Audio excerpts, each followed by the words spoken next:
I'm Ed Clarke from Brave Rival. And I'm John Beeson of WoodSpirit Guitars. And we are delighted to announce our partnership with the launch of the EC-1 model. So the EC-1 model, based off of the beloved blue Safi here, has gotten a lot of positive feedback. And so we're now offering that. It is based off of a Les Paul Jr. double cut with some nice modifications in here to allow better access to the high frets, and you can get a little deeper in there, a lot more comfortable. This guitar can be produced in different scale lengths, 25 and a half, I can go down to 24 and a half, 24 3/4, whatever you might be more comfortable with. And obviously whatever construction materials that you would want to go with. 3 pickup configuration, 2 pickup configuration, fixed tail, tremolo, anything you want, all based off of the EC-1 model. So to order yours, go to woodspiritguitars.com or send a message to WoodSpirit Guitars on Facebook. So as you just saw, I have been working with WoodSpirit Guitars over in Washington, USA to produce my first signature instrument, which is of course an incredibly exciting moment for me, a real milestone in my career. So I want to make this video to really explain what this instrument is. Now, before I do that, I want to clarify, because I think I'm going to get quite a few questions about this. This is not a replacement for Sally. You will still be seeing Sally. This is something brand new and different to give me a guitar of a different vibe, something that I didn't have before. And I really think that we nailed that. So I'd like to introduce you to the WoodSpirit EC-1. This one is my personal one, named Safi, because sapphire blue, I guess.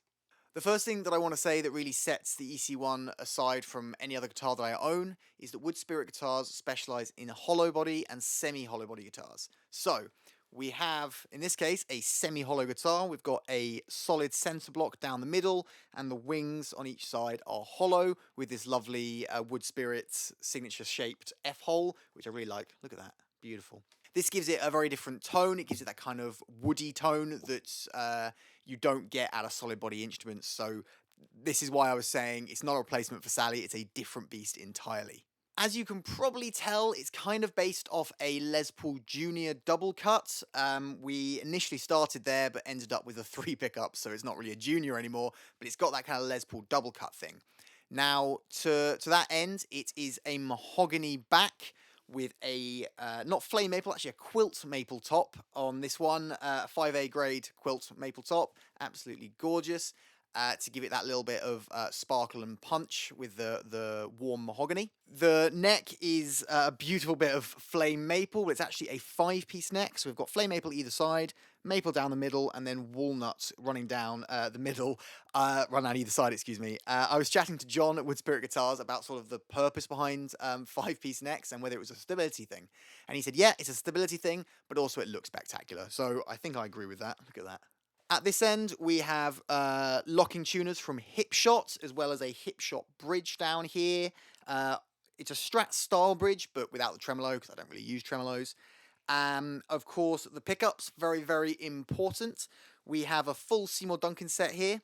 We have a JB in the bridge, a 59 in the neck, and down to John's recommendation, I actually wanted to go a different way, but he was absolutely right. In the middle, there is a hot stack Strat pickup.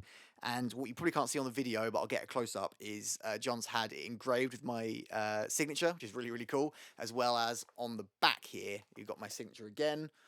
And of course, we've also got the Brave Rival AV logo for the 12th fret inlay. It's a string through body. That's just my preference. I prefer to have the strings feed through the back. You get a really good break angle over the saddles. That's personal taste, but that's my preference. The neck join is something that John really, really focused on, and it was really, really important to him that it was comfortable for me to get right up the top, and he's absolutely nailed it. So this is a glue-on neck, and you can see it's got this sort of curved shape to it, which just makes it really comfortable at the top end. And he's taken a little bit extra. I think he said in the initial video that you saw, he's taken a bit more out of this lower horn just to mean getting up to the top frets is super easy. In fact, if you look where my hand is, I'm reaching beyond the fretboard. It's that easy to get your hand up there. You're not sort of having to reach over. Okay, so a little bit of sound demos. Let's hear those pickups, because what I think that we absolutely nailed with this guitar, and why I think John was absolutely right about the hot stack in the middle, is the 5 positions of the pickup selector get 5 radically different tones, which makes this a super versatile guitar. So, first up, in the bridge position with the JB Junior.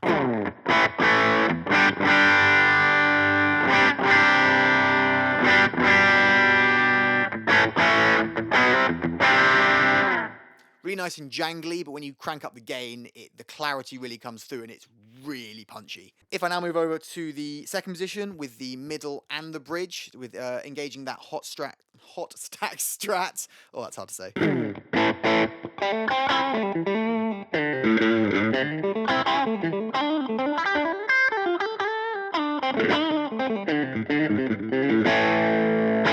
Get that lovely quacky thing. I think it outstrats any strat that I've played personally.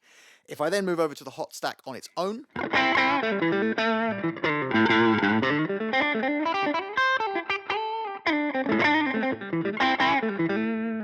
much cleaner, definitely lower output, and you can get just that totally different sound to that bridge pickup. If I flick between them, without ever touching any amp settings or volumes or pedals, anything, you've got this really radically different tone that can be used literally mid-song. I can just quickly switch to that, and I've got a much cleaner sound. If I then move to the position 2, and I'll do my best not to play John Mayer here.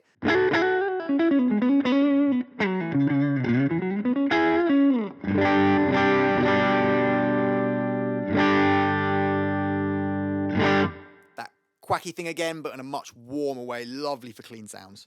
And then the neck pickup.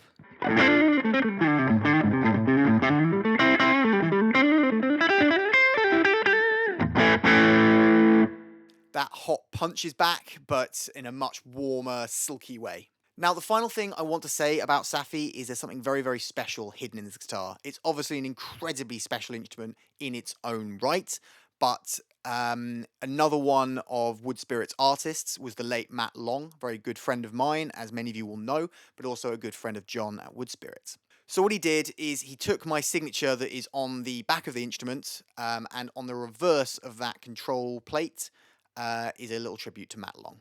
I really love that John did this. He didn't tell me he was going to. He just surprised me with it when the guitar was done. It means a lot to me. As some of you will have seen on the back of Sally, I have a tribute to Matt that is always there. So at the end of a show, whatever, when I lift the guitar up, it has a tribute there for Matt. And I love that is now built into this guitar. Matt is coming with me to every show that I play with it. If you like what I've got here, and you'd be mad not to, frankly, if you're interested in WoodSpirit guitars, I'll put a link below so you can check them out. Now, John's ethos is that every guitar is a one-off and it's personal. So this isn't like a mass-produced thing. If you go and ask for an EC-1, it won't be identical to this. But that's what's brilliant. What you'll get is a personalized EC-1. It'll be based on my model here that me and John worked on together, but it'll be your version, the personal to you, to be the best guitar for you. And I really love that ethos that John's got, that no two guitars are the same, because at the end of the day, no two guitars are the same, so why make them the same? Do something special. So you can order your own EC-1 with your own specs to make it perfect for you. So a huge thank you to John at WoodSpirit Guitars. Again, the link is below. Go check them out. I'm really looking forward to getting this guitar on the road. First gig is tomorrow with it. I can't wait. So there you have it. I hope you enjoyed this video. If you did, please hit that like button. Make sure you're subscribed with the bell icon ticked to be notified of new videos. Have yourself a great day, and I'll see you next time.